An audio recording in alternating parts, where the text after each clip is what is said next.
دیوبند نے اسلام کا پرچم، دیوبند نے اسلام کا پرچم دنیا میں لہرایا ہے، دنیا میں لہرایا ہے۔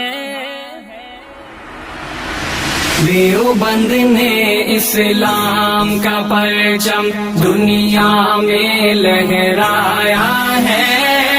لا يؤمن أحدكم حتى يكون هواه تبعا لما جئت به أو كما قال عليه الصلاة والسلام۔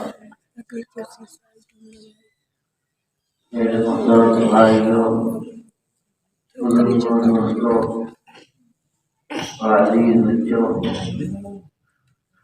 یہ مدرسے کا جلسہ ہے اور جلسہ حقیقت میں ایک ایسا کارخانہ ہے جہاں صحیح انسان تیار کیے جاتے ہیں، صحیح زندگی گزارنے والے۔ زندگی گزارنے والے تو بہت ہیں اور زندگی گزارنے کے طریقے بھی بہت ہیں۔ کچھ لوگ ہیں ایسی زندگی گزارتے ہیں کہ وہ زندگی ان کے لیے محال بن جاتی ہے، ایک بے چینی کی کیفیت ان کی رہتی ہے، پریشان رہتے ہیں اور ہر وقت ایک فکر ہوتی ہے جو ان کو کھائے لیتی ہے۔ اور کچھ لوگ ایسی زندگی گزارتے ہیں جو بڑی خوشگوار ہوتی ہے، جس کو قرآن مجید نے حیات طیبہ کہا ہے۔ تو زندگی سب گزارتے ہیں، لیکن زندگیوں میں بڑا فرق ہے۔ جو لوگ ایسی زندگی گزارتے ہیں کہ ان کو چین نہیں آتا اور حل مزید حل مزید کا نعرہ رہتا ہے، دنیا ان کے لیے آخری درجے کی چیز ہے، کا منتہا ہے اور اس کا پیٹ کبھی بھرتا نہیں۔ حدیث میں آتا ہے نہیں ہوا، ایک وادی مل جائے تو انسان تمنا کرے گا کہ اور دو وادیاں مل جائیں سونے کی، اس کا منہ سی پٹی سے بھرے جب وہ قبر میں جائے۔ یہ بے چینی کی زندگی، اس لیے کہ اس کو کہیں پر ٹھہراؤ نہیں، کہیں پر سکون نہیں۔ اور ایک زندگی ہے جو سکون کی زندگی، اس کو 2 وقت کی روٹی مل جاتی ہے تو آرام سے سوتا ہے ٹھاٹ سے اور اللہ کے ذات پر یقین رکھتا ہے، بھروسہ رکھتا ہے، تو سب کچھ وہیں سے ملتا ہے۔ اور جتنا زیادہ اللہ پر یقین ہوتا ہے اتنی سکون کی زندگی ہوتی ہے۔ یہ مدرسے جو ہیں کہ حقیقت میں انسان کو ایسا بناتے ہیں کہ اس کو اچھی زندگی گزارنے کا راستہ مل جائے۔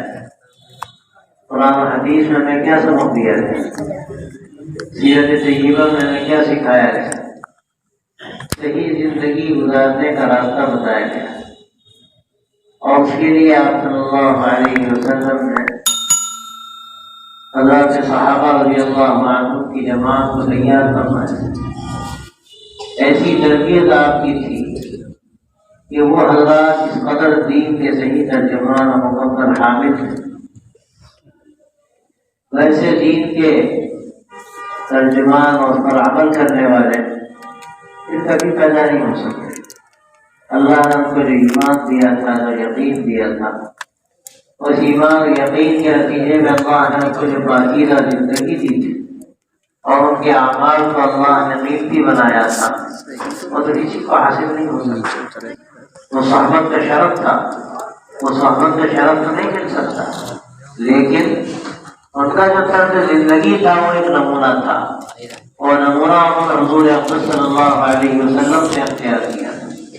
اس نمونے کو ہمیں اختیار کرنے کی ضرورت ہے، اور حقیقت یہ ہے کہ ان مدرسوں میں وہی نمونہ سکھایا جاتا ہے، بچوں کو اس کے لیے تیار کیا جاتا ہے۔ تو یہ بچے جو ہوتے ہیں اللہ نے ان کی ایسی زندگی رکھی ہے، ابتدائی زندگی، ابتدائی عمر، یہ سیکھنے کی عمر ہوتی ہے. اس میں جو کچھ آدمی سیکھتا ہے کہتے ہیں وہ نقش الحجر ہوتا ہے. جیسے کوئی پتھر پر نقش بنا دے تو وہ ہمیشہ کے لیے رہتا ہے جب تک پتھر ہے وہ نقش بھی ہے. اسی طرح یہ زمانے کا سیکھنا سکھانا بڑا قیمتی ہوتا ہے. مدرسوں میں آپ پڑھتے ہیں تو آپ کو جو زندگی سکھائی جا رہی ہے، جو کچھ پڑھایا جا رہا ہے وہ کیا ہے؟ حقیقت میں جو کچھ پڑھایا جا رہا ہے وہ زندگی کا راستہ بتایا جا رہا ہے. ایک فرق ہے، سمجھنے کی ضرورت ہے. جو ہماری یونیورسٹیوں میں اور کالجوں میں اور اسکولوں میں تعلیم ہے، اکثر اس کا مقصد معاش ہوتا ہے. اس طرح ہم کون سی ڈگری حاصل کر لیں اور کون سے امتحان پاس کر لیں، اس کے نتیجے میں کوئی اچھی ملازمت ہم کو مل جائے. لیکن مدرسوں میں جو تعلیم دی جاتی ہے اس کا مقصد معاش نہیں ہوتا، اس کا اصل مقصد معاد ہوتا ہے، یعنی آخرت کی زندگی. اور آخرت کی زندگی کی کامیابی ہماری اس دنیا کی زندگی پر منحصر ہے. حدیث میں آتا ہے کہ دنیا مزرعۃ الآخرہ، یہ دنیا جو ہے یہ آخرت کی کھیتی ہے. آدمی جو کرے گا وہ ملے گا، جیسی کھیتی کرے گا اس کے مطابق اس کو نتائج ملیں گے. تو یہ جو تعلیم مدرسوں میں دی جا رہی ہے اس کو سمجھنا ہے کہ حقیقت میں یہ بہتر زندگی بنانے کا ایک ہمیں سبق پڑھایا جا رہا ہے. ہم قرآن مجید پڑھتے ہیں، ہم حدیثیں پڑھتے ہیں، ہم فقہ پڑھتے ہیں. فقہ کیا ہے؟ قرآن حدیثی کا موضوع ہے، اس سے نکالے گئے مسائل ہے، کوئی الگ چیز نہیں. ہمارے حضرات علماء نے محنت کر کے وہاں سے مسائل نکالے اور امت کو بتائے. تو یہ جو کچھ بھی ہے سیرت طیبہ ہے، آپ صلی اللہ علیہ وسلم کی زندگی جو گزری اس کی تفصیلات ہیں، وہ سب ہم کو پڑھایا جاتا ہے. اس لیے پڑھایا جاتا ہے کہ ہم اپنے آپ کو اس کے مطابق بنانے کی کوشش کریں اور پھر ایسے افراد یہاں سے تیار ہوں کہ امت کی رہنمائی کا کام کر سکیں. امت کی جو رہنمائی ہے وہ کیا ہے؟ لوگوں کو یہی کامیابی والی زندگی کا راستہ بتانا. کامیابی والی زندگی کا راستہ بتانا، جو کچھ دوار زندگی، جو سکون کی زندگی. آپ بڑے بڑے مالداروں کو دیکھیے، بڑے عہدیداروں کو دیکھیے، وزیر اعظم اور صدر جمہوریہ، ان کو سکون کی نہیں آتی. اس لیے نہیں آتی وہ ڈرتے رہتے ہیں کہ نہ جانے کل کیا ہوگا، یہ کرسی رہے گی یا چھینے گی، یہ کرسی رہے گی یا چھینے گی، یہ دولت رہے گی یا اس کو چوری ہو جائے گی، یا یہ ادھر سے ادھر ہو جائے گی، باقی رہے گی یا نہیں رہے گی. تو ان کو یہ خوف ستاتا ہے اور ایسا ستاتا ہے کہ پھر وہ سکون کی زندگی ان کو نہیں. لیکن جو دولت دل کے اندر ہے سکون کی نہیں. جو دولت ہمارے سینے میں محفوظ ہے اس کو کون لے جائے؟ وہ چھٹنے والی دولت نہیں، اس کا تعلق آپ کی ذات سے. آپ محنت کر رہے ہیں، آپ اس کی حفاظت کر رہے ہیں، اس کو کوئی چیز نہیں سکتا. اس کو شیطان دے سکتا ہے، بہکا سکتا ہے، غلط راستے پہ ڈال سکتا ہے. لیکن یہ اللہ نے جو نعمت ایمان کی دی اور اخلاق کی اور صحیح زندگی کی جو اللہ نے ہمیں نعمت دی، ایسی نعمت ہے جو کبھی ختم ہونے والی نہیں. لیکن آدمی اس کی حفاظت کرے، آدمی اس کو اپنے سینے سے لگا کے رکھے. کوئی چاہے کہ اس کو چھین کے لے جائے یہ ممکن نہیں. اس لیے ہماری جو زندگی ایمان والوں کی ہوتی ہے وہ سکون کی زندگی ہوتی ہے. اور آپ کو سوچتے ہیں تو کوئی ڈر نہیں ہوتا کہ کوئی ایمان چھین کے لے جائے. لیکن دولت مند سوتا ہے تو اس کو ڈر ہوتا ہے کہ دولت کوئی چھین کے لے جائے. منصب والا سوتا ہے تو ڈر ہوتا ہے کہ خدا جانے کرسی رہے گی یا ختم ہو جائے گی. تو یہ بہت بڑا فرق ہے، یہ سکون کی زندگی اور وہ بے سکونی کی زندگی. تو یہ زندگیوں کا بڑا فرق ہے. ہمیں مدرسوں میں وہ زندگی سکھائی جاتی ہے جو سکون کی زندگی. تو میرے بھائیوں، اس وقت اس کی بڑی ضرورت ہے کہ ہم اس پر توجہ دیں، ہم غور کریں. ہمارے جو بھائی آئے ہیں، مہمان ہیں، اطراف کے آئے ہیں، ان کو اس پر توجہ دینی چاہیے کہ ہم خود غور کریں کہ ہماری کون سی زندگی، ہم کون سی زندگی گزار رہے ہیں. اگر کوئی دیندار سو کر اس کو سکون نصیب نہیں ہو رہا ہے، بے چینی کس چیز کی، جانے کل کیا ہوگا، ہماری دولت رہے گی نہیں رہے گی، ہمیں منصب ملے گا نہیں ملے گا.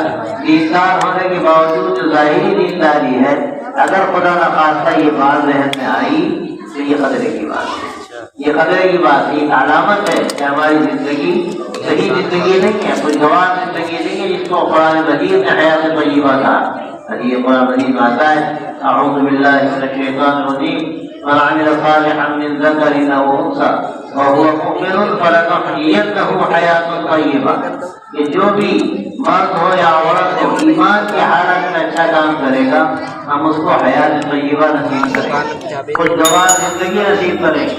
یہاں یہ بات کہی گئی کہ ایمان بھی ہو اور اس کے ساتھ نیک کام ہو۔ ایمان اگر نہیں ہے تو کبھی سکون نہیں مل سکتا، ایمان ہے تو ایمان ہمیں سکون فراہم کرتا ہے، لیکن ایمان کے بعد اس کے تقاضے ہیں، اس تقاضوں کا آدمی نہ سمجھے تو کام نہیں چلے گا۔ ایمان ہمارا ایسا کمزور ہو گیا کہ مسلمان تو ہے، ہمارا نام بھی مسلمانوں جیسا ہے، لیکن نہ اللہ کی ذات پر یقین ہے، نہ پورا بھروسہ ہے اور نہ اس کے تقاضوں کا خیال ہے، تو ظاہر ہے کہ پھر وہ ہماری زندگی خوشگوار زندگی نہیں ہو سکتی۔ ہمیں اپنی زندگی اگر خوشگوار بنانی ہے تو ایمان کو مضبوط کرنا ہے، اعمال کو مضبوط کرنا ہے۔ ہمارے سماج میں اس وقت ایسی ایسی خرابیاں پنپ رہی ہیں، آپ ماشاءاللہ لہرپور کے رہنے والے ہیں، یہاں تو بڑی خوشی ہوئی دیکھ کر کہ الحمدللہ ظاہری طور پر بھی صفائی ستھرائی ہے، اور امید اللہ کی ذات سے یہ ہے کہ دلوں میں بھی صفائی ستھرائی ہو، دلوں میں بھی صفائی ستھرائی ہو۔ یہ صفائی ستھرائی وہ چیز ہے کہ جس سے ایمان ہمارے اندر کا ہے وہ باہر آتا ہے، اس کو لوگ محسوس کرتے ہیں، اس کی بڑی ضرورت ہے۔ ہم اگر نمونے کے بننا چاہتے ہیں جس سے لوگوں کو صحیح راستہ ملے، ہماری زندگی کو دیکھ کر لوگوں میں بدلاؤ آئے، تو اس کے لیے ہمیں اپنی زندگی کا جائزہ لینا پڑے گا، ہم کون سی زندگی گزارنا ہے، ہمارے اندر کیا خرابیاں ہیں، اور ہمارے نوجوان کدھر جا رہے ہیں۔ اچھے اچھے سماج میں ہم نے دیکھا ہے، دیندار لوگوں میں دیکھا کہ نشے کا شکار ہو رہے ہیں، بعض جگہوں پر نوجوان مسلمان نوجوان نشے کا شکار ہو رہے ہیں اور کوئی لتوں میں پڑ رہے ہیں، اور نہ جانے کیا کیا خرابیاں ان کے اندر ہیں۔ یہ موبائل نے نور چھٹی کر دی ہے، اس موبائل کے نتیجے میں تو آدمی کو اپنے وقت کا احساس ہے، اور جب دنیا اور آخرت کی بات سمجھ میں آتی ہے کہ ندیر کی نہ دنیا، اس لیے کہ وہ اپنے وقت کو 12 بجے رات تک 1 بجے رات تک ضائع کر رہے ہیں، موبائل میں نقلیات میں لگے ہوئے ہیں۔ ہم کہتے ہیں ٹھیک ہے گناہ کی چیزیں نہیں ہیں، لیکن جو نقلیات اس میں ہیں ان کو دیکھ کر آدمی وقت پر بات کر رہا ہے۔ وہ وقت جو بڑا قیمتی اللہ نے دیا ہے، سورہ والعصر میں اللہ نے جو قیمت کا اظہار فرمایا، اس کی زمانے کی قسم کھا کر، والعصر زمانے کی قسم، کیوں زمانے کی قسم کھائی ہے؟ اس لیے زمانے کی قسم کھائی کہ اللہ نے ہمیں جو وقت دیا ہے یہ بڑا قیمتی ہے، اور سب سے بڑھ کر ہم اس وقت کو ضائع کرتے ہیں۔ بچے تو بچے بیچارے معصوم بچے ہیں، کھیلتے ہیں کودتے ہیں، ٹھیک ہے کوئی حرج نہیں، تھوڑا وہ بھی ضروری ہے تاکہ دماغ جو ہے آدمی کا فریش ہو اور آگے کام آگے بڑھ سکے۔ لیکن ہمارے نوجوانوں کا جو حال ہے ان کا تو یہ قصہ ہے کہ پورا پورا وقت اسی میں ضائع کرتے ہیں۔ ابھی میں آپ کو کیا کہوں، ہم ایک جگہ مہاراشٹر میں گئے، ایک مولوی صاحب کا مقدمہ ہے، اور ان کی بیوی سے جھگڑا تھا، ایسا جھگڑا کہ معاملہ طلاق تک پہنچ جاتا۔ وہ کہہ رہی 24 گھنٹے میں یہ سب 15 گھنٹے موبائل دیکھتا ہے، 24 گھنٹے میں ہم تو رہ گئے، جھوٹ والا ہوتا ہے، گھر والوں نے جانے جھوٹ نہیں بات سچ ہے۔ اب ہم ایک کام سے چالان ہو گئی پرواہی، یہ میرے بھائیوں میرے دوستوں، یہ ہمیں کہاں لے جائے گی؟ اس سے بھی بڑا نقصان ہو رہا ہے۔ اصل میں یہ تفریح تباہ وغیرہ یہ چیزیں اچھی ہیں، لیکن ان کی حیثیت نمک کی ہے۔ کھانے میں نمک ڈالو مزے کا ہو جائے گا کھانا، لیکن اگر نمک زیادہ ہو جائے گا تو پھر کھانا مشکل کھا نہیں سکتا ہے۔ تو ہماری یہ چیزیں ایک حد تک ہونی چاہیے، تجاوز ہوگا تو ہمارا کام بگڑ جائے گا، ہماری زندگی کا نظام بگڑ جائے گا، اور پھر ہم نہ جانے کیسی کیسی بے سکونی اور بے چینی میں پڑ جائیں گے۔ آج ہم اس کا اندازہ نہیں، جو لوگ غلط کاموں میں پڑ جاتے ہیں پھر ان کو سکون نہیں ملتا، وہ کہیں پہنچ جائیں۔ میں مثال دیا کرتا ہوں، ایک زمانے میں بہت دن ہو گئے، ہپی کچھ تھے یورپ میں، ساری دنیا کے خرافات کر چکے تھے، جو بھی ان کو سمجھ میں آیا کہ کس چیز میں مزہ آتا ہے سارے تجربے کر لیے، اور ظاہر آدمی کہاں تک پہنچے۔ اس کے بعد جب ان کو بے چینی ہوئی تو دیکھا کہ جانور بہت مزے سے جنگلوں میں چل رہے ہیں، تو کوئی بے فکری، پوری بے فکری، کوئی ان کو فکر نہیں، کوئی بے چینی نہیں۔ تو انہوں نے بیٹھ کے یہ طے کیا کہ ہم لوگ بھی جانور بن جائیں، ہم لوگ بھی جنگل میں جائیں اور بالکل بڑھانا ہوگا جیسے جانور چلتا ہے اسی کا منہ سے گھاس کے اندر دیکھیں، اس سے شاید سکون ملے۔ یہ سبحان اللہ نے انسان کو کیسا قیمتی بنایا، احسن تقویم اللہ نے فرمایا، بہترین سانچہ جو ہو سکتا ہے اندر باہر کا، ایک نہیں اندر کا اور باہر کا۔ اللہ نے کیسا جسم دیا، کیسی عقل دی، کیسا دل دیا، کیسی سوچ دی، کیسی فکر دی، لیکن اس کے بعد جب آدمی اس کا صحیح استعمال نہیں کرتا، اس کی ناشکری کرتا ہے، تو اللہ تبارک تعالیٰ فرماتا ہے کہ ثم رددناہ اسفل سافلین، کہ ہم اس کو اسفل سافلین تک پہنچا دیتے ہیں، ہم اس کو تحت الثری تک لے جاتے ہیں۔ یہ انسان جس کو اللہ نے اشرف المخلوقات بنایا، جس کو اللہ نے سوچے سمجھنے کی صلاحیتیں دی، اچھے برے میں فرق کرنے کی اللہ نے کو صلاحیتیں دی، اس کا حال یہ ہے کہ پھر وہ جانوروں میں زندگی گزارے، وہ جانوروں کی زندگی کو پسند کرے، اس سے بڑھ کر گراوٹ کیا ہو سکتی ہے؟ بھائی یہ بھی زندگی، یہ بھی زندگی آج اس مادیت کے دور میں، جبکہ دنیا کے پیچھے لوگ دوڑ رہے ہیں، آج اگر آپ دیکھیے تو بجائے کتنے لوگ ہیں جو اکثر سافلین تک پہنچ رہے ہیں، ان کے پاس کچھ نہیں سوائے دولت کے، دولت حاصل کرنی ہے، دولت کو بڑھاوا دینا ہے، اور کسی صورت سے حرام و حلال طریقے پر اپنے بیلنس میں اضافہ کرنا ہے، اور اس کا مقصد کیا ہے؟ بہت سے لوگوں کو دیکھا ان کا اولاد بھی نہیں، لیکن ایسی حرص، ایسی ہوس ہوتی ہے کہ وہ چھپ چھپ تصویروں میں اپنا مقام بنا لیتی ہے، اور آدمی چاہنے کے باوجود بعض مرتبہ اس کو نکال نہیں پاتی۔ یہ چیزیں ہیں جو ہمیں جانوروں کی زندگی کی طرف لے جا رہی ہیں۔ مدرسوں میں انسانوں کی زندگی سکھائی جاتی ہے، مدرسوں میں انسان بنائے جاتے ہیں۔ ہمارے حضرت مولانا علی میاں صاحب رحمۃ اللہ علیہ فرماتے تھے کہ جیسے کارخانے میں کئی پلیٹیں تیار ہو رہی ہیں، کئی برتن بنائے جا رہے ہیں، کہیں کوئی مشین بنائی جا رہی ہے، یہ مدرسے جو ہیں یہاں کیا بنایا جاتا ہے؟ یہاں انسان بنایا جاتا ہے، یہاں انسان بنائے جاتے ہیں۔ اللہ کے رسول صلی اللہ علیہ وسلم سے بڑھ کر انسان اکمل کون ہو سکتا ہے؟ آپ کی سیرت طیبہ، آپ کا دیا ہوا نمونہ زندگی کا، وہی مدرسے میں سکھایا جاتا ہے۔ ان مدرسے میں حقیقت میں اگر آپ دیکھیے تو انسان بنائے جاتے ہیں۔ یہ بہت بڑی نعمت ہے اللہ کی، یہ مدارس جو قائم ہیں اس ملک میں، خاص طور سے ان کا وجود ملت اسلامیہ کے لیے ریڑھ کی ہڈی کی حیثیت ہے۔ اگر یہ مدارس نہ رہے خدا نخواستہ تو دنیا میں جو کچھ ہو رہا ہے وہی صورتحال ہمارے ملک میں بھی ہوگی۔ اس وقت دنیا میں اگر آپ دیکھیے تو یہ مسلمان ملک خطرے میں، مسلمان ملک خطرے میں، وہاں اسلامی تشخص خطرے میں، اور اس کے علاوہ دوسرے ملکوں میں جو کچھ ہو رہا ہے یہ ہندوستان کی عجیب خصوصیت ہے، اور اس کا فیض پوری دنیا میں پہنچا کہ یہاں جو مدارس کا نظام قائم ہوا، ان مدارس سے اللہ نے ایسے بڑے بڑے لوگ پیدا کیے، ایسے مصلحین پیدا کیے، مجددین پیدا کیے، مفکرین پیدا کیے، ایسے دعات پیدا کیے جنہوں نے ساری دنیا میں فیض پہنچایا۔ ایسے ایسے لوگ ہندوستان پیدا ہوئے، حضرت خواجہ معین الدین چشتی اجمیری رحمۃ اللہ علیہ، جن کو نام دیا جائے تو گردن ادب سے جھک جاتے ہیں، ہندوستان میں غیر بھی مانتے ہیں ان کو، اور حضرت خواجہ نظام الدین اولیاء، حضرت مجدد الفسانی امام سرہندی رحمۃ اللہ علیہ، حضرت شاہ ولی اللہ دہلوی رحمۃ اللہ علیہ، حضرت سید احمد شہید رحمۃ اللہ علیہ، یہ ایسے ایسے لوگ تھے کہ دنیا میں ان کی نظیر بھی نہیں بنی۔ یہ کیوں تھا ایسا؟ یہاں کا نظام تعلیم تھا، جو نظام تربیت تھا، اس سے یہ لوگ بن کرتے تھے۔ آج اس کی ضرورت پہلے سے زیادہ ہے، جبکہ فساد جگہ جگہ نظر آتا ہے، جو قرآن مجید کہتا ہے کہ ظاہر الفساد فی البر والبحر بما کسبت ایدی الناس، کہ خشکی اور تری میں بگاڑ پھیل گیا ہے، کرپشن پھیل گیا ہے۔ کیوں ہے؟ یہ لوگوں کے کرتوتوں کا نتیجہ ہے، لوگوں کے کرتوتوں کا نتیجہ ہے۔ میں آج کرتا ہوں کہ دو طرح کا بگاڑ پھیلا ہے، ایک بگاڑ پورے نظام عالم میں پھیلا ہے۔ کہتے ہیں کہ جو سورج کی روشنی ہم تک پہنچتی ہے، اس کی کرنیں جو پرت ہے اس کو روکنے والی، جس کے زہریلے مادے کو روکتی ہے، ہم نے نہ جانے اپنے غلط کاموں کے نتیجے میں اس میں سوراخ کر دی۔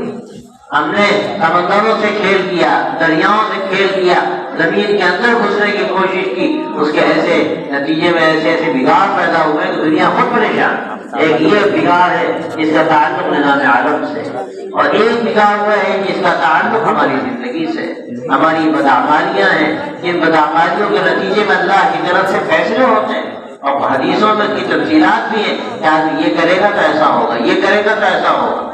یہ ظاہر الفساد فی البر والبحر بما کسبت ایدی الناس کا نمونہ ہے کہ ہماری بدعمالیاں جس کے نتیجے میں کرپشن پھیل گیا ہے، برائیاں پھیل رہی ہیں۔ اس وقت دنیا کا جو حال ہے، میں سمجھتا ہوں کہ بہت کم ایسا ہوا ہوگا دنیا اس حد تک پہنچ گئی ہو، اور ہمارے ملک کے جو حالات ہیں وہ اس حد تک پہنچ گئے ہو جہاں ہمیں نظر آ رہے ہیں۔ لیکن یہ ہماری ذمہ داری ہے، اس کو بنانا، اس کو سنوارنا، صحیح انسانی زندگی کی تشکیل کرنا اور لوگوں کے سامنے وہ نمونہ پیش کرنا، یہ ہماری ذمہ داری۔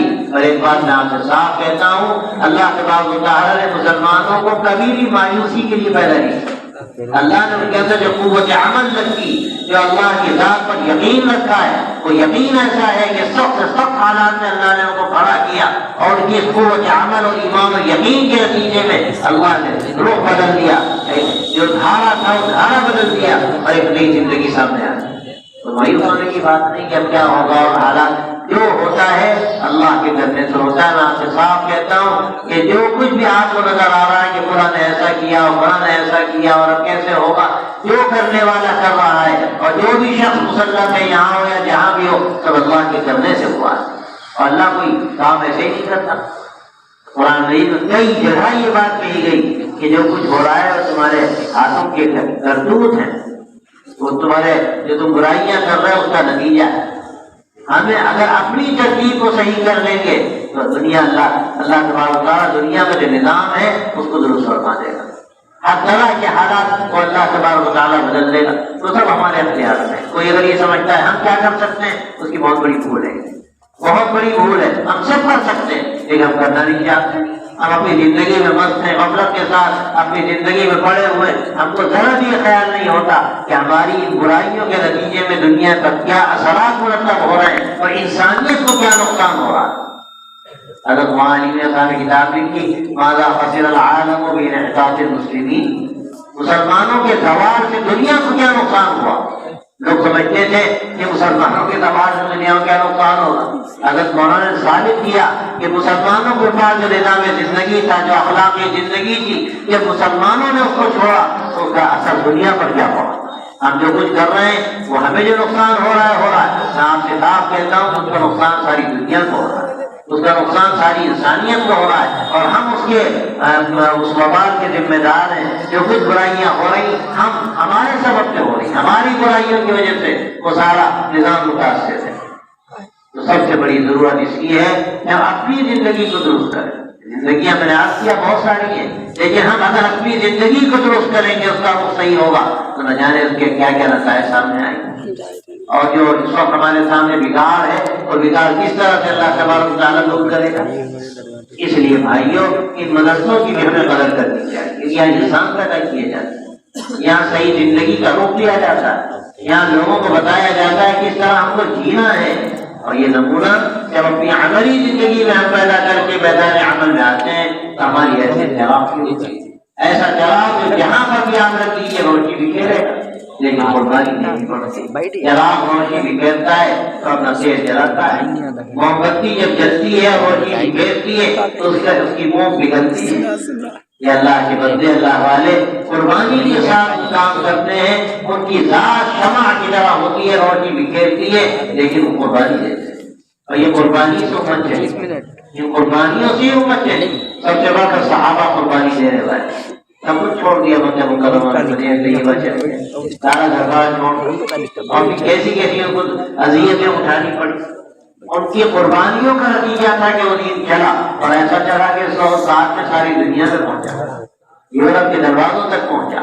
کوئی ملک ایسا نہیں بچا دنیا کا آباد ملک کے اللہ کے صحابہ رضی اللہ عنہ کے زمانے ہی میں کسی نہ کسی درجے میں وہاں شمانہ پہنچ گئی ہوئی بات آپ کے ہندوستان میں گیا کہ اللہ وہاں لوگوں نے بتائی مسجد حضرت عمر رضی اللہ تعالیٰ عنہ کے زمانے کی مسجد، اور بھی کتنی مسجدیں اس دور میں تعمیر ہوئی، صحابہ یہاں بھی آئے۔ تو میرے دوستوں کی قربانیاں، ان قربانیوں سے دین پیدا ہے۔ آج ضرورت اس بات کی ہے کہ ہمارے اندر بھی اس کا احساس پیدا ہو، ہمارے بچوں میں خیال کو مثبت پیدا ہو۔ یہ معصوم ذہن ہے، یہ معصوم ذہنوں کے ساتھ جب آدمی نیت کریں گے، بچے نیت کریں گے، اللہ تعالیٰ اس میں برکت ڈالے گا، اللہ تعالیٰ اس میں برکت ڈالیں گے۔ آج نیت کریں گے کہ ہم انشاءاللہ فلاں بزرگ کی طرح بنیں گے، ہم اس طرح دین کا کام کریں گے، اپنے اپنے علاقوں میں دین کی شمع روشن کریں گے۔ ہمیں اس کی فکر نہیں ہے کہ ہمارا کھانا کیسے ہم کو ملے گا، وہ تو اللہ دیں گے۔ اللہ نے وعدہ کیا ہے مَا مِن دَابَّةٍ فِي الْأَرْضِ إِلَّا عَلَى اللَّهِ رِزْقُهَا، یہ جو بھی چلنے پھرنے زمین پہ رہنے والے انسان جانور جو بھی ہیں، اللہ نے رزق کا وعدہ کیا ہے۔ اور اس کے وعدے تو ایسے ہیں، اللہ تعالیٰ کہاں سے رزق پہنچاتا ہے یہ سب بعض مطلب آپ کی تصور نہیں کر سکتا۔ ہمارے حضرت مولانا پیسہ سناتے تھے شیخ صادق مجددی، اس زمانے میں یہ جو صفت اللہ مجددی یہاں افغانستان کے صدر ہوئے تھے پہلے، ان کے دادا تھے تو سفیر تھے اس زمانے میں غالباً افغانستان اور ایک آدھ ملک اور تھا، مشترک سفیر تھے وہ. تو ان کو بلایا گیا اور یہ کہا گیا کہ آپ کو ایک ضروری میسج لے کر، پیغام لے کر ماسکو جانا ہے. اس زمانے میں وہاں کمیونسٹ حکومت کی خالص، تو انہوں نے سوچا کہ اب وہاں جائیں گے تو خدا جانے کوئی حلال کھانا ملے نہ ملے. تو گھر میں انہوں نے کہا کہ ایسا ٹفن بنا دو جو چاروں چلے، ایسی کچھ چیزیں مجھے بڑا ان کی ایسی اچھا ٹفن تیار کر دیا. وہ کہتے ہیں کہ وہاں سے چلے اور تاشقند ایئرپورٹ پر پہنچے تو وہاں سے فلائٹ بدل کر ان کو ماسکو جانا تھا. تو باہر دیکھا انہوں نے کہ کوئی خاتون برقع پوش بیٹھی ہے اور مری ہوئی چڑیا ادھیڑ رہی. تو سوچنے لگے کہ حرام کھائے گی، مری چڑیا ادھیڑ رہی، نہ جانے کس کی کون ہو.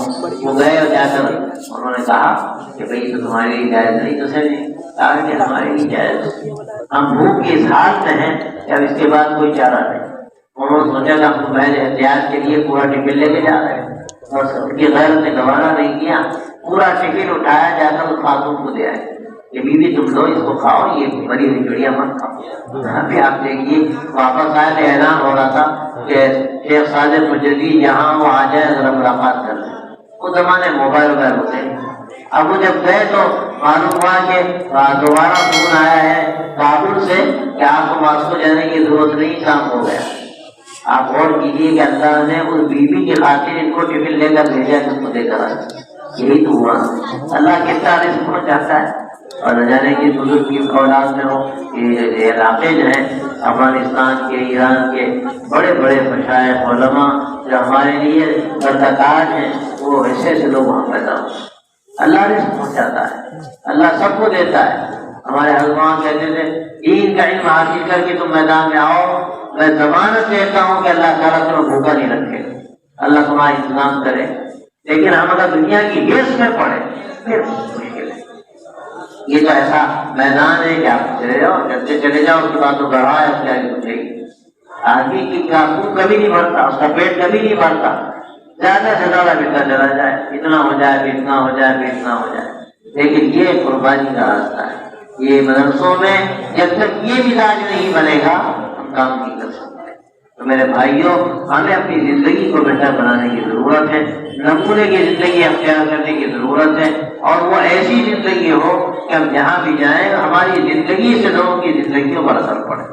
اور یہ ہوا ہے تو خواجہ صاحب رحمۃ اللہ علیہ کے بارے میں آتا ہے کہ ان کو دیکھ کر، ان کے اخلاق کو دیکھ کر لاکھوں لاکھ لوگ ایمان میں داخل، لاکھوں لاکھ لوگ ایمان میں داخل. تو واقعہ لکھا ہے کہ اخلاق کی آخری درجے کی بلندی کا واقعہ ہے کہ لوگ حضرت کے پاس آتے تھے، ملتے تھے، تحائف لے کر آتے تھے. حضرت کا معمول یہ تھا کہ شام کے وقت ان کے خادم تھے جن کا نام اقبال تھا، وہ آتے تھے وہی اقبال لے جاؤ. ایک کمرے میں بڑا سا کمرہ تھا گودام، اس میں سب ڈال دیا جاتا. ہفتے میں ایک دن اعلان ہوتا تھا کہ بھائی کھولا جائے گا، جس کا جو جی چاہے وہ لے جائے. وہ کمرہ صاف ہو جاتا اور لے جاتے تھے. حضرت سب کو لیا کر دیتے. ایک صاحب نے سوچا کہ حضرت تو دیکھتے ہی نہیں. انہوں نے کیا کیا، مٹی کا خوبصورت سا پیکٹ بنایا اور جب ملنے کے لیے آئے تو حضرت کی خدمت میں پیش کر دیا. اور سوچا کہ حضرت کو کیا پتا ہو. تو چلے گئے پیش کر کے. جب شام کو اقبال آئے اور سب اٹھانے لگے، حضرت سے عجیب بات کہی کہ اقبال یہ مت لے جاؤ یہ میری آنکھوں کا سرما ہے. آپ اور بھی اقبال یہ مت لے جاؤ یہ میری آنکھوں کا سرما ہے. کیوں فرمایا؟ اللہ ان کو حضرت جیسے ان کو بے عزتی سے بچانا چاہتے تھے. حضرت کو اندازہ ہوا کہ اس میں معاملہ گڑبڑ ہے. اب اگر یہ کھلے گا تو تحقیق ہوگی کون لایا. حضرت کی شان میں گستاخی کی، اس کے لوگ مرمت کر دیں گے. تو حضرت نے سوچا کہ کسی کو پتہ ہی نہ چلے تو اچھا. یہ اللہ والوں کا طریقہ ہے کہ ان کو اگر کوئی تکلیف بھی پہنچاتا ہے اس کے باوجود وہ اس کی عزت رکھتے ہیں، شفقت فرماتے ہیں. کئی بزرگوں کے سے اللہ کے رسول صلی اللہ علیہ وسلم کی زندگی دیکھو کیسے کیسے نمونے. سب تو حضور کے غلاموں کے غلام ہیں. جو کچھ ملا دنیا کو آپ صلی اللہ علیہ وسلم کے صدقے میں ملا. آپ کی رحمت، آپ کی محبت، آپ کی شفقت امت کے لیے پگھلنا اور پھوڑنا آپ صلی اللہ علیہ وسلم کے حال ہمیں ملتا ہے سیرت میں. اس سے اندازہ آپ کر سکتے ہیں کہ ہمیں کس طرح کا نمونہ اختیار کرنے کی ضرورت ہے. آپ دیکھیے غزوہ ذات الرقاع کے موقع پر کیا ہوا. قتل کرنے، شہید کرنے کے لیے ایک شخص آیا. آپ آرام فرما رہے تھے، تلوار لٹکی ہوئی کی طرف سے اسے اٹھا لی اور اٹھا کر کہتا ہے کون بچائے گا؟ آپ نے نبوت کی پرجلال آواز فرمایا اللہ، اور یہ فرمانا تھا، تلوار گر گئی اس کے ہاتھ سے، آپ نے اٹھایا، اب بتاؤ تمہارا کیا ہوگا؟ وہ گڑگڑانے لگا کہ اب معاف کر دیجیے ایسا۔ آپ نے فرمایا ایمان لے آؤ، کیا نہیں یہ تو ہم سے نہیں ہو سکتا۔ اب یہاں بھی غور کیجیے، آپ چاہتے تو کہتے تو قتل کرنے کے لیے آیا تھا نا، ایمان کے لیے ارادہ تیرا سر قلم کر دیا جائے، صحابہ کو بلا دیتے اور طرف میں سے ایک تھوڑی سی دیر بتاؤں میں، لیکن آپ صلی اللہ علیہ وسلم کچھ نہیں کہا۔ اس نے جب یہ کہا میں ایمان نہیں لاتا، آدمی کوئی بات نہیں، میں تمہیں معاف کرتا ہوں، چپ سے نکل جاؤ، پتہ نہ چلے کہ تم کیوں آئے تھے، ورنہ لوگ نہ جانے کیا کریں۔ یہ آپ صلی اللہ علیہ وسلم کی کمال ہے، رحمت اور شفقت اور معافی کا آخری نمونہ ہے، اور اس کے علاوہ نہ جانے کتنے اور نمونے۔ تو بھائی اور دوستو یہ نمونے اختیار کرتے ہیں۔ ہمارا تو حال یہ ہے کہ ٹیڑھی نگاہ کوئی دیکھ رہے تو اس کی آنکھ نکالنے کے لیے تیار ہو جائے، گولی مار، کوئی گالی دے تو گولی مارنے کے لیے تیار۔ یہ میرے بھائی اسلام کا طریقہ ہے، ہمیں بلند اخلاق بھی اختیار کرتے ہیں، مکمل دین اختیار کرتے ہیں۔ جب تک ہم مکمل دین اختیار نہیں کریں گے ہم صحیح مسلمان نہیں ہو سکتے۔ اور جو میں نے آیت پڑھی قرآن مجید میں، اللہ تعالیٰ نے یہی بات فرمائی کہ ایمان والو اللہ سے ڈرو، اللہ کا لحاظ کرو جیسا کہ ڈرنا چاہیے۔ وَلَا تَمُوتُنَّ إِلَّا وَأَنْتُمْ مُسْلِمُونَ، دیکھو نہ مرنا مگر اس حال میں کہ تم مسلمان۔ ہمارے اختیار نہیں ہے، ایمان پر موت آ جائے، اسلام پر موت آ جائے، لیکن اللہ جب ہمیں اس کا مکلف کر رہا ہے پھر سے پتہ چلا کہ یہ ہمارے اختیار کی چیز ہے۔ کیسے اختیار کی چیز ہے؟ یاد رکھیے جیسی زندگی گزرے گی خاتمہ اس کے مطابق ہوگا۔ اسلام پر زندگی گزرے گی اسلام پر خاتمہ ہوگا، اسلام ایمان پر زندگی گزرے گی ایمان پر خاتمہ ہوگا۔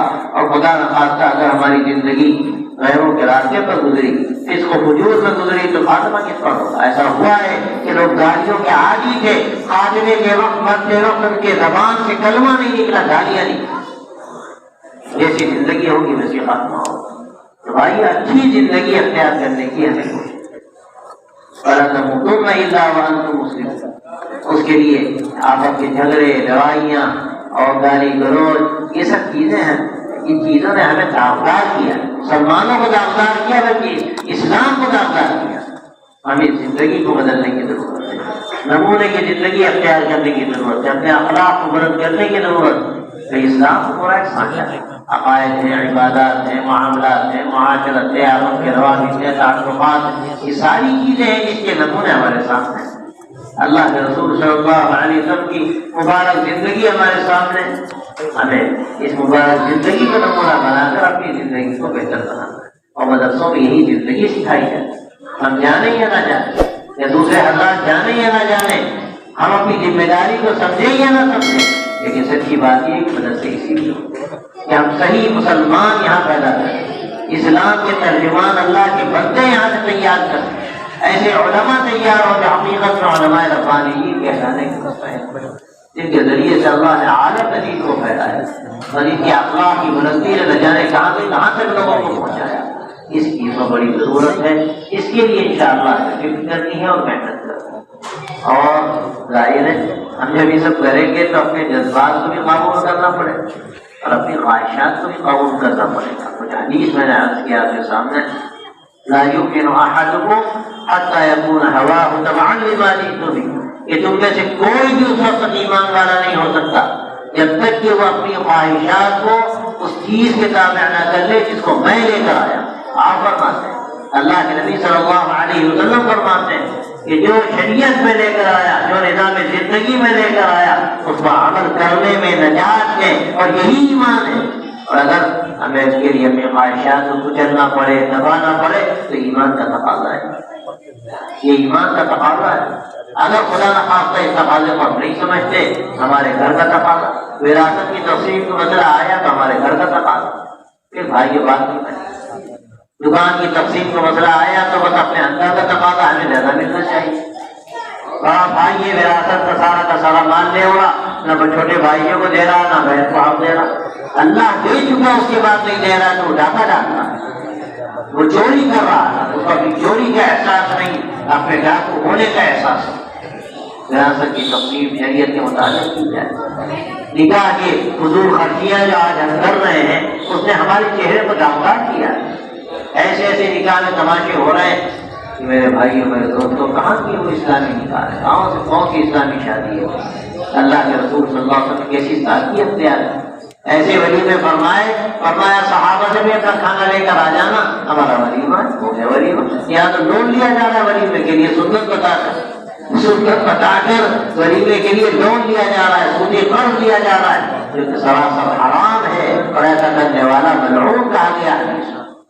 سود سے بچنا، رشوت سے بچنا، تمام غلط کاموں سے بچنا یہ ہماری ذمہ داری ہے۔ اور شادی بیاہ میں ساتھ ہی جہیز کے مطابق حرام ہے کہ جہیز کا مطالبہ اگر کر رہے ہو تو گویا کہ آپ دوسرے کا مال اس کی بغیر مرضی کے لینا چاہتے ہیں، تو اس کی قطع کیا ضروری ہے۔ تو حدیث میں آتا ہے حرام مال کا ایک لقمہ بھی اگر حلق کے نیچے جاتا ہے تو لقمہ کر نہیں، وہ آپ کا اندازہ ہے کہ آج ہم ایسا ہے۔ حرام مال سے بچنا، حلال کمائی کا اہتمام، نسلوں میں برکت پیدا ہوتی ہے، اور حرام اگر غنا ہمارے اندر جا رہی ہے یاد رکھو نسلوں میں بے برکتی آتی ہے۔ ان باتوں کا اگر ہم خیال رکھیں گے تو انشاءاللہ یہ صحیح اسلامی زندگی ہے جس کے ہم نمائندہ بنے، صحیح اسلامی زندگی کے نمائندہ بنے۔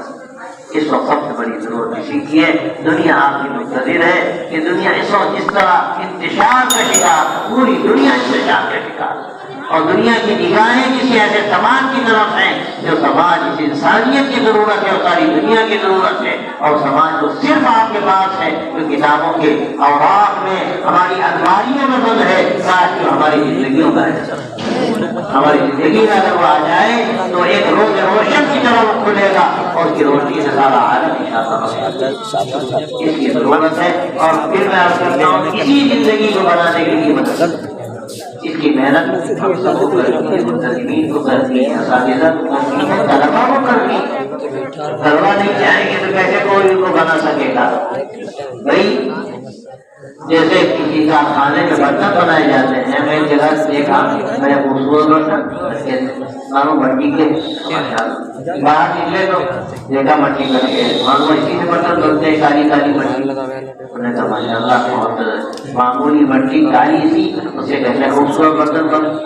پھر الگ دیکھا پھر الگ سے مٹی پڑی ہوئی کہ تو یہ کیا ہے؟ کیا یہ وہ مٹی ہے جس سے برتن نہیں بنواتے، کوڑے میں ڈال دیا جاتا ہے، کوڑے میں ڈال دیا جاتا ہے۔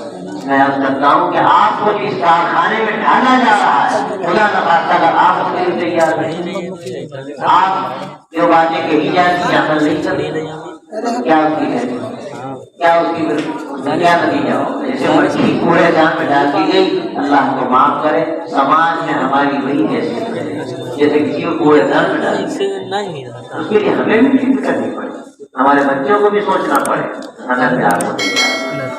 بھائیوں یہ حقیقت میں انسانیت کے کارخانے ہیں، ان کارخانوں کی خدمت ہے، ہمیں اپنے آپ کو ایسا بنانا کہ دنیا کو ایک نمونہ ملے، ہماری زندگی ایسی زندگی ہو جس سے لوگوں کو سبق ملے، اور ان مدرسوں سے جو افراد تیار ہوتے ہیں ان افراد کی جو قیمت ہے اس قیمت کو پہچاننے کی ضرورت ہے، اور اس کے مطابق اپنے آپ کو ڈھالنے اور بنانے کی ضرورت ہے۔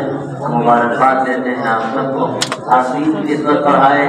میں پھر کہتا ہوں کہ مدرسے اور یہ حقیقت میں مدرسوں کے جلسے بھی کوئی رسم نہیں ہے، یہ جلسہ ہو گیا آپ آئے بھی نہیں جائیں گے، مولوی صاحب ناراض ہو جائیں گے، مولانا عبدالرحمان صاحب ناراض ہو جائیں گے، اس لیے یہ حقیقت میں ایک امانت ہے۔ آپ آئے ہیں دین کی بات سننے آئے، آپ نے بات سن لی، امانت یہ ہے کہ کوشش کی جائے کہ اپنے والا سننے والے کوشش کریں کہ ہم اس پر عمل کرنا، ہمیں اس کے مطابق اپنی زندگی کو بنانے کی کوشش کرنی ہے۔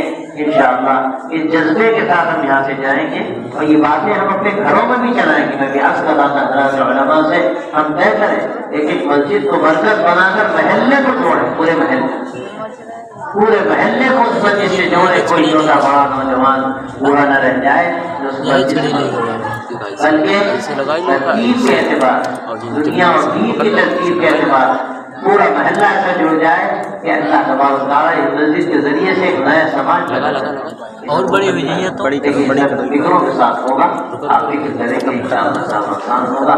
اللہ تعالیٰ آپ کی جماعت کو قبول کرے اور مفید بنائے۔ یہ حضرات ذمہ داران جو محنت کر رہے ہیں، اللہ تعالیٰ یہ کرتے ہیں لور اور ہم سب کو اللہ تعالیٰ اپنی عطا فرمائے۔ میں پھر مبارکباد دیتے ہوئے اپنی بات کو قبول کرتا ہوں۔ اللہ تعالیٰ ہمارے لیے بھی اس کو خیر کا ذریعہ بنائے اور آپ کے لیے بھی۔